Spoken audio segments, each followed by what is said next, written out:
Hi everyone, my name is Sarah Ewington and I'm a digital consultant at Beca in our digital products and services team. Today I'm going to be your host and MC for today's webinar on using digital twins to engineer the future. Before we begin though, I'll just give a brief rundown of today's session. So we're going to be painting a vivid picture of engineering over the next 100 years and how contemporary technology is going to have to evolve to meet that future. One example of such technology is digital twins. Digital twins are a representation that look like, behave like, and are connected to the real world. They occupy the interface between the engineer's world and the physical world and can be a really powerful communication and decision-making tool throughout the entire asset lifecycle. So with that in mind, let me introduce our presenters for the day. So we have Stephen Witherden.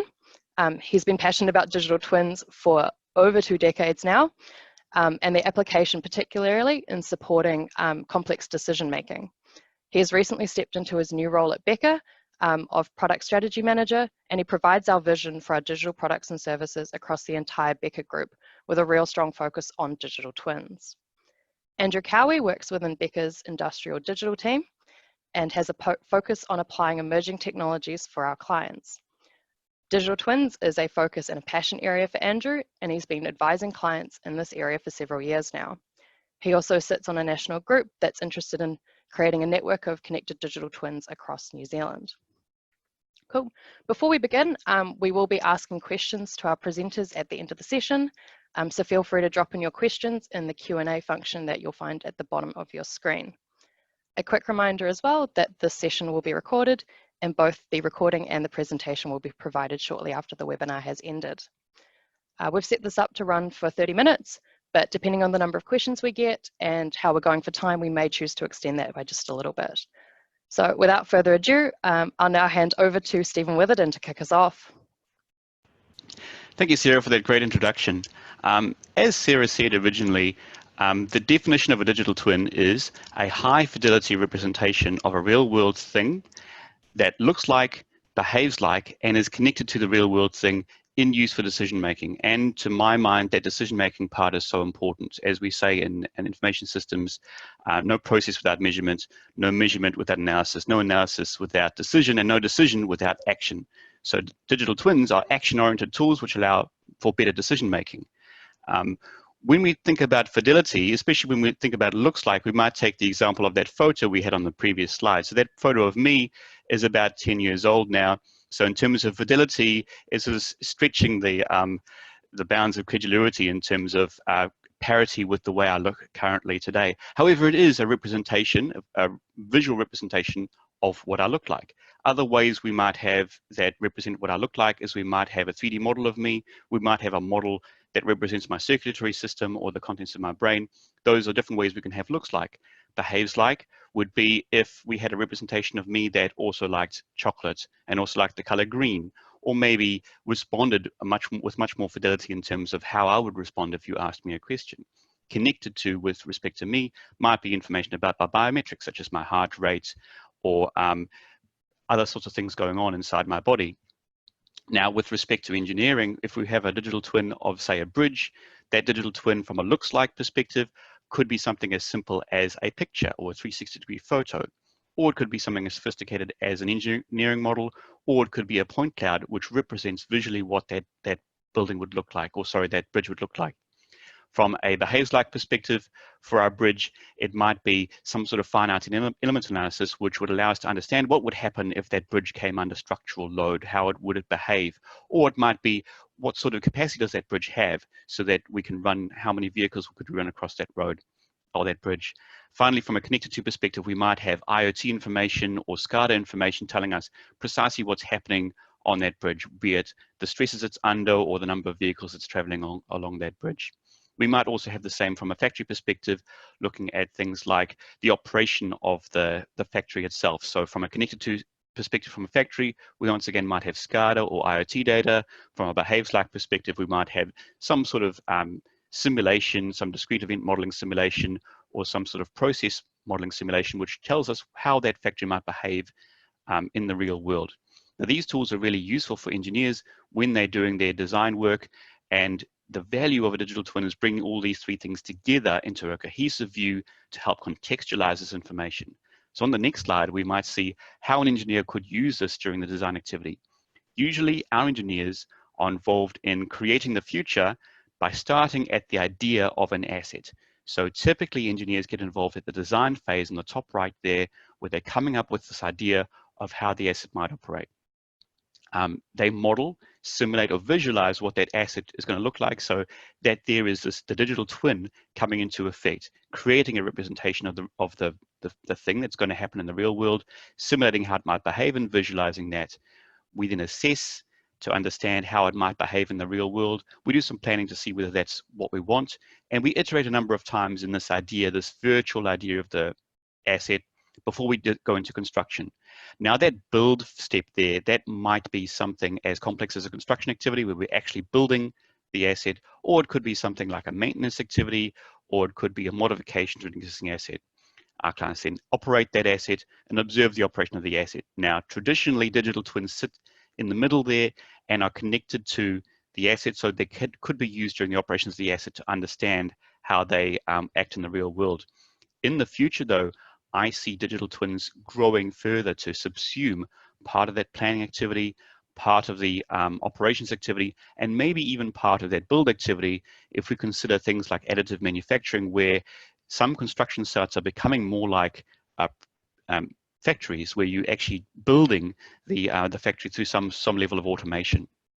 So this here is, those of you who are familiar with the asset lifecycle will recognize this diagram as the asset lifecycle reimagined as how it works with digital twins. And one of the important things to take away from this is that the digital twin sits in between the idea of the asset and the real world asset, and that allows the engineer to communicate that idea to stakeholders. I should hasten to add that when I say asset, it's not just a representation of an asset. It could be a representation of a business, or the idea of a real world thing in the real world, such as a person. On to the next slide. How might we see engineers working in the future? So this session is all about the future of engineering, and I quite like to use the idea of backcasting, where we look deep into the future using things like science fiction to understand what we imagine the future might look like, and then work backwards to see how would we get there. So this example here is obviously Tony Stark from the movie Iron Man. Tony Stark is an engineer in the story. I would note that Tony Stark is not my idea of what the future of engineering is, because I believe that the future of engineering is much more collaborative. It's not this comprehensive designer who, from their mind, all of the great things come. It's actually much more collaborative, diverse activity of people. But I do note that the use of Jarvis in this movie is quite interesting, and I believe it's going to be part of our future. Using Jarvis, which is artificial intelligence, as a design partner to collaborate in the design activity, coming up with ideas, helping assess those ideas, integrating modeling and simulation, and then even fabricating autonomously that design. So in the movie, the Iron Man suit is fabricated automatically through the use of Jarvis. I believe this technology is definitely accessible to us now, and is going to become even more accessible to us in the future.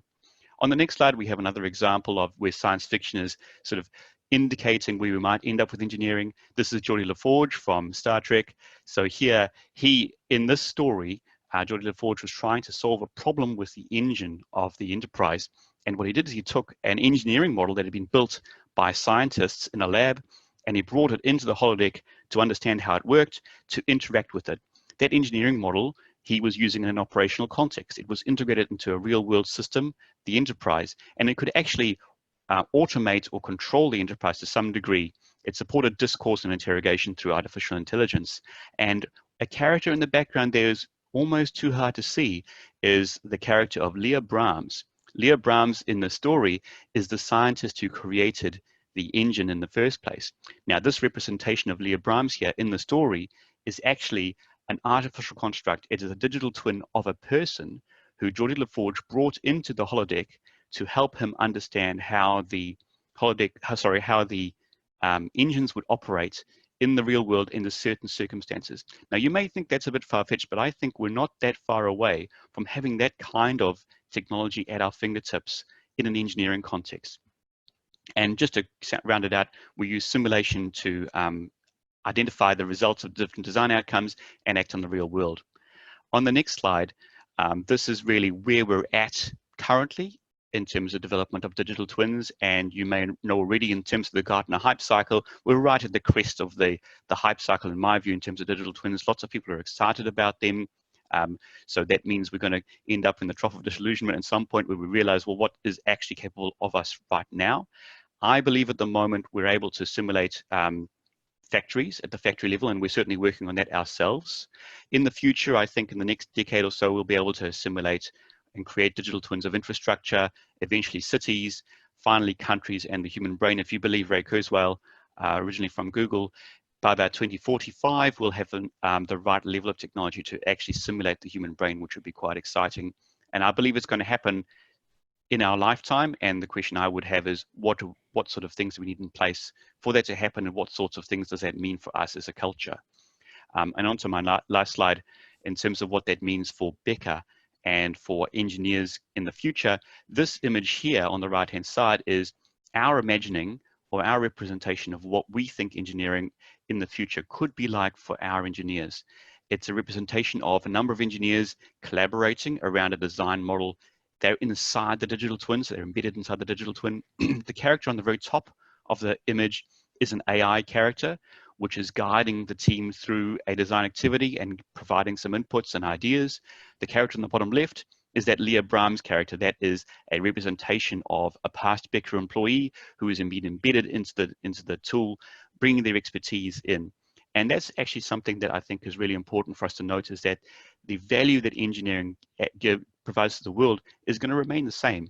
It's the expertise of our people that is going to remain the same. It's simply the way in which that expertise is delivered and mediated through digital twins, which is going to change.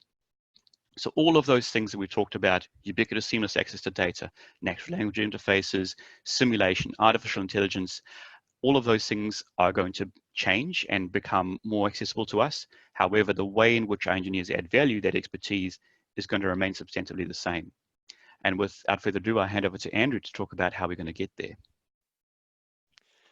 Thanks very much, Stephen. I think I just love hearing Stephen talk about this and just painting that real vivid vision of the future. I think as an engineer, I just really want to be there. I'd love to go back to my desk right now and fire up my own version of Jarvis, and I just imagine how empowering it would be to work in that way, but also how fun it would be to work in that way. Throw questions out there and have a design partner pop up the result of your ideas and move on. I really yearn to be there, and I look forward to being there. But I think that is a picture of the future, and it seems a very long way in the future, I guess, to a lot of us from where we are now, and also the pathway to get there seems quite uncertain. And so I guess that's why with what I wanted to cover today is how do we get there, and also in particular how do we start. That first step is often the most difficult one to take. And so in terms of how we get there, as Stephen touched on, digital twins are really decision support tools. So to break it how we get there, we have to understand how we can make better decisions. And so if we start by looking at how we make decisions today, we make them in a number of ways. We do make some decisions just ourselves, although I'd say that's more of a rarity for sort of complex problems. More often than not, we're working as a team, collaborating, leaning on each other to make a better decision as a team than we would individually. And I guess we also have my little bot down there. He's my sort of automated decisions, and we do automate pretty low level decisions today relative to what we as humans can make. And so how can we use digital twins to improve this? Well, I guess we're just looking for ways that we can combine those elements of a digital twin into something that will support and improve our decisions even just a little bit. So looking for that behaves like, looks like, and connected to elements, and bring them together that lifts us up, and not just lifts us up as individuals like Mr. Stark, but how can we produce a tool that allows our collaborative teams together to make a better decision again. And so once we start doing this, I guess the pathway is clear. We just have to do it more and more, and we create richer and richer digital twins and bring them together in ways that we make better and better decisions every step of the way. I guess in this last piece down here, we do expect that will become sort of more complex, and we'll get more complex over time. So it won't just be one digital twin providing information and then we make the decision. There will be multiple digital twins. They will be communicating together to swap information and then provide that again to our teams and individuals to make decisions. And also we will be working with digital twins in more intimate ways. Okay, so maybe a digital twin provides information to a team of people. That team of people, discuss that to make an interim decision, and then they feed that into another digital twin, which processes the result of their analysis of it, and then provides, an idea to make a decision, the ultimate decision there. And of course, the automation side of things, the digital twin will support the improvement of automated decisions as well. And as we go with AI and things, the power of that decision making will improve as well. And so how do we start? So in terms of how do we start, I've just got two main pieces of advice, and I would say, firstly, think carefully about what digital twin you are trying to create before you get going, and two, look for the building blocks that already exist around you. Okay, and here's where this looks like, connected to, and behaves like can be a really strong framework to apply to both of those questions. And so when we're thinking about what type of digital twin would like to create, you need to think about what type of decisions I'm trying to improve, and how would that create the value that I'm seeking to create. And so the most obvious example of a digital twin would be an asset. And so that in that case, we're saying we're looking for building blocks that look like that asset. We're looking for things that are connected to that asset, and we're also looking for building blocks that behave like that asset. So for behaves like, it could be a process simulation. For looks like, it could be a design model, and for connected to, it could be some IoT information or some SCADA information or something like that. But there are many types of digital twin. You may want to create a digital twin for your business, in which case it's the same question with a different context. What looks like my business? What is connected to my business? And what behaves like my business?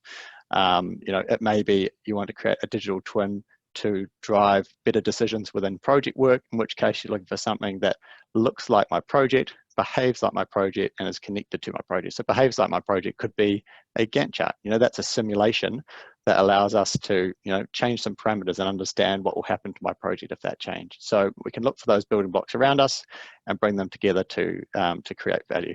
And I think if you use that framework, I think that you'll start to find that you have quite a lot of building blocks already at your disposal, and then you just have to think about how do I pull them together to support the decisions that I want to make. And so what could a start look like? Here's just an example of a digital twin that we've created for our client. In particular, this is the digital twin of a physical asset. In particular, it's looking at how we can use a digital twin to improve the decision making for a maintenance technician or someone working in that maintenance area. And so in the top left, so on the whole left-hand side, you've got two elements which really fit in that looks like category. The design model at the top, which may give you some extra information in terms of how it was actually designed to perform. Underneath that, a point cloud, which represents the actual how it has been installed in reality. And I would say, even with those two attributes, you're already improving the decision making of the technician. They can plan their work ahead. They can understand what's around that asset before they even get there.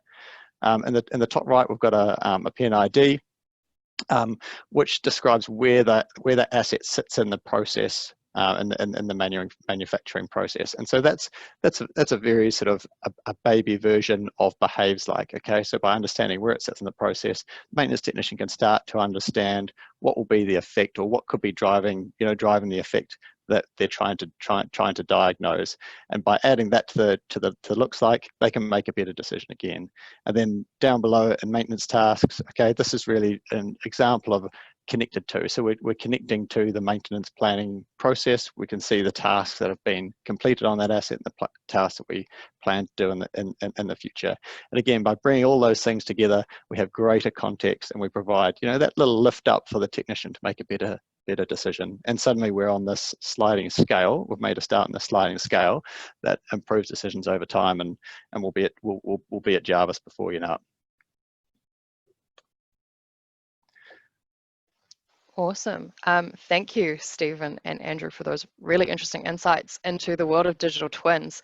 I think it's so fascinating how, you know, we're already there pretty much. We've already got all these building blocks in place, and it's really just about how we put that all together.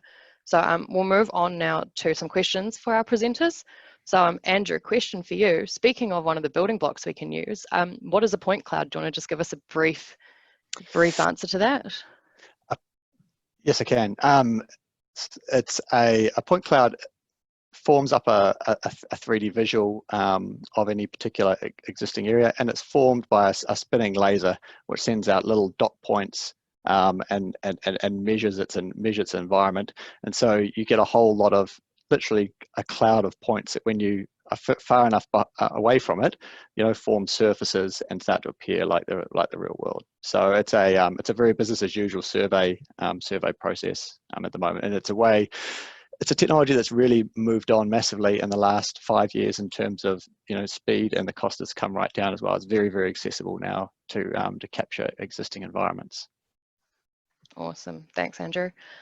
So we've kind of talked a lot about building blocks, but how do we put all of those together? One of the questions we've got is there kind of a standard or a platform for building digital twins, or is it all a bit ad hoc, I guess, at the moment?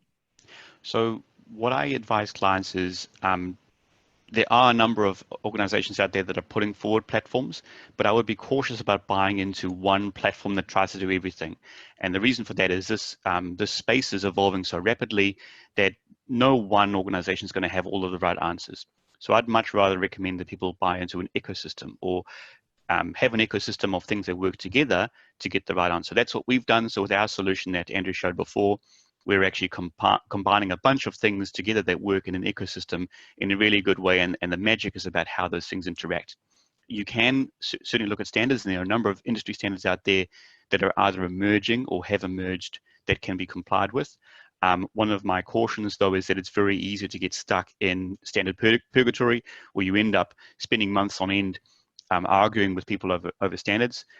So if you simply embrace an ecosystem and start with that, acknowledging that we need standards and we need to agree on those standards over time, that, to my mind, means you can get value faster. Great, thanks, Stephen. Next question for you, Andrew. Am I able to host my own digital twin, or do I need an organization like Beca to look after and maintain my digital twin once it's been established? That's a great question. I think you can absolutely host and maintain and set up your own digital twin. There's no right way to do it, but I think it's interesting. And here's where an analogy back to the actual physical twin will really help us. You know, basically, as you get more complex or more critical, you may want to look at more specialist assistance to maintain and create and update your digital twin. You know, if you take the example of a physical thing, most people who have a push bike probably do 80% of their own maintenance on that. You know, and it's very successful. You know, it's not too critical probably if your push bike is down for a month or two.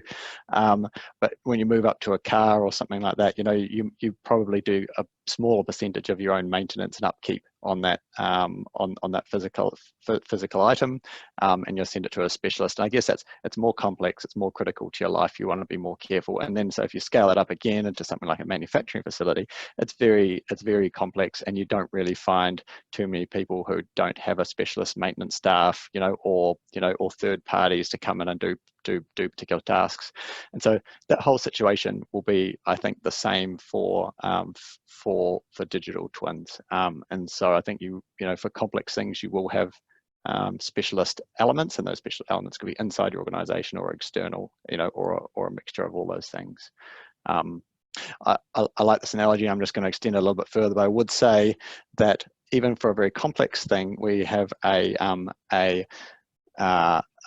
dedicated maintenance team. You actually need everyone in that, let's say, manufacturing facility to do some maintenance on it, or the whole thing falls over. Okay, so the people who are operating that facility are expected to clean and do basic maintenance on the equipment, get it ready for the next day, and that will be the same for digital twins as well. Any user, I think, will be expected to do a certain amount of sort of data manipulation, and and get the area that they work in, keep that sort of updated to a certain degree. And if they need something specialist, they'll call on the specialist help. So that's how I think it will run. Awesome, thanks, Andrew. I have another question now for Stephen from Brent. Do you make a distinction between digital models, digital shadows, and digital twins? And can you cite any real examples of any of these that have been developed? Yes, absolutely. So that's a really good question. So starting with digital shadows, firstly, I do distinguish between those two things. Digital shadows, an example of a digital shadow is what Google knows about you or what Facebook knows about you already. Even if you don't actually have a Facebook profile, Facebook has metadata about you that they've gleaned from people who know you.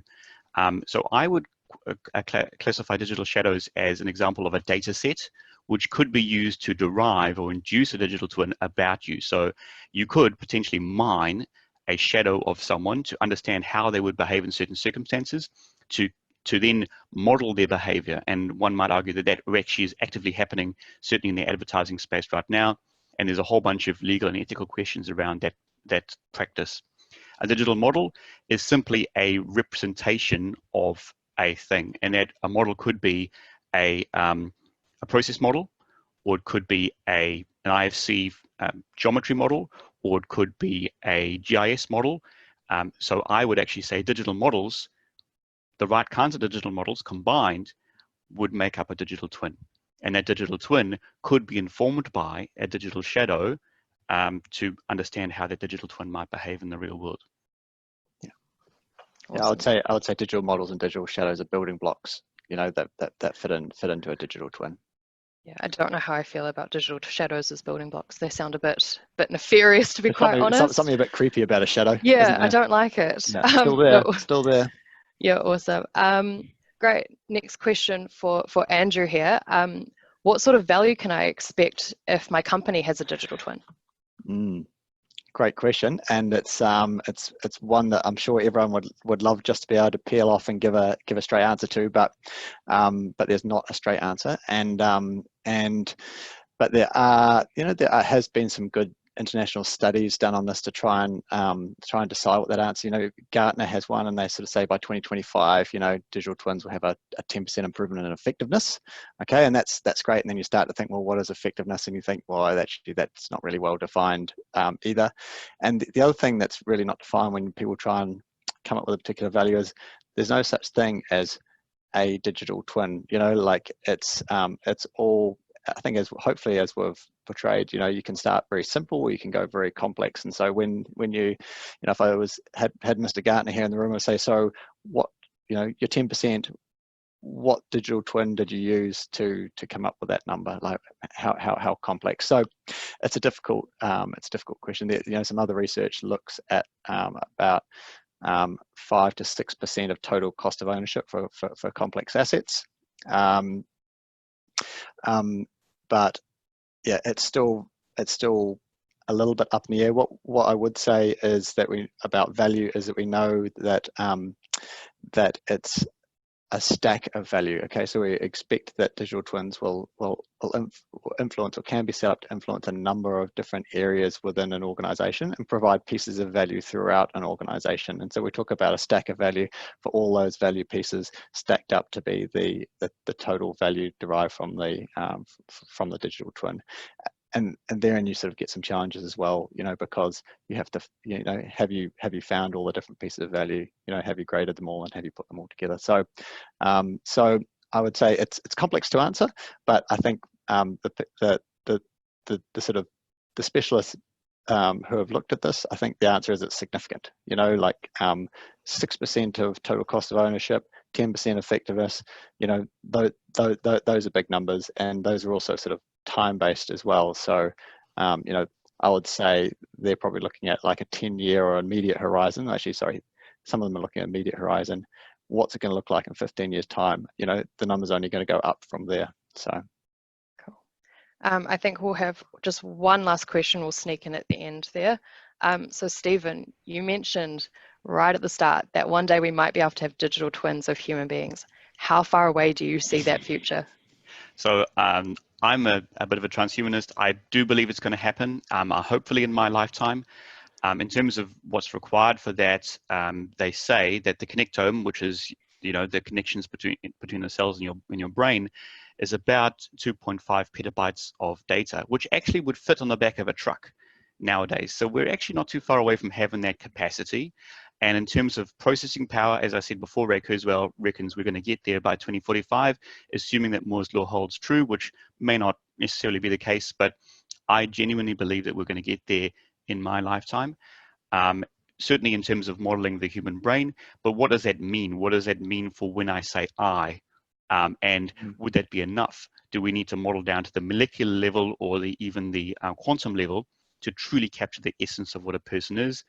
Those are more metaphysical questions, but questions I'd love to talk about in detail further. I love the way you think about this, Steve. You've sort of broken that down. It sounds like as long as you've got enough room in your house, like fits on the back of a truck. If you've got as long as you've got a bedroom set aside for your digital twin, I think you can make it happen. You've got one. 10 years ago, we thought it would be impossible to know the genome for a person. Now you can go get it and you can put it on a memory stick and put it in your pocket. You can have your own genome in your pocket right now. And 10 years ago, that was unthinkable. Yeah. So just imagine. And of course, there's a really great organisation in New Zealand, Soul Machines, and they've already gone a long way, quite a long way down this journey. I would say, if we use our look like, behave like, and connected to, they're really focused on the face. They've got the face looks like absolutely down. They've got the behaves like of the face and how it should react to different emotion things. Really, they've got that down. Connected to is that face connected into Stephen Witherden's brain? So it's so it's live updated from Stephen Witherden. It's absolutely not. So they've got a long way, but it's a very complex thing, and so I think we've got a long way to go. I love the idea of having a Stephen twin. Can I get Stephen Witherden twins on all of our projects just to consult? Be careful what you ask for, Sarah, because hopefully that's going to happen. And not to forget Baby X, which is an Universal Auckland project, which has been doing some great work in that space as well. No, awesome. We'll wrap up the questions there. So thank you all for joining us today. We hope you got some valuable insights into digital twins and how we can look to start applying them. Please do feel free to reach out to us if you have any further questions in this space. Just to let you know that there will be a survey that will pop up in your browser shortly. We'd really appreciate if you could take a few seconds just to respond to that. And we will be distributing the presentation and the recording to you all shortly.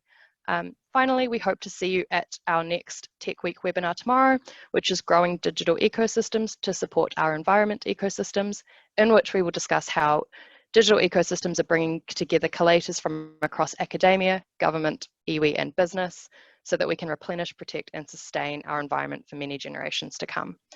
Thank you all. We'll see you next time. Thanks very much.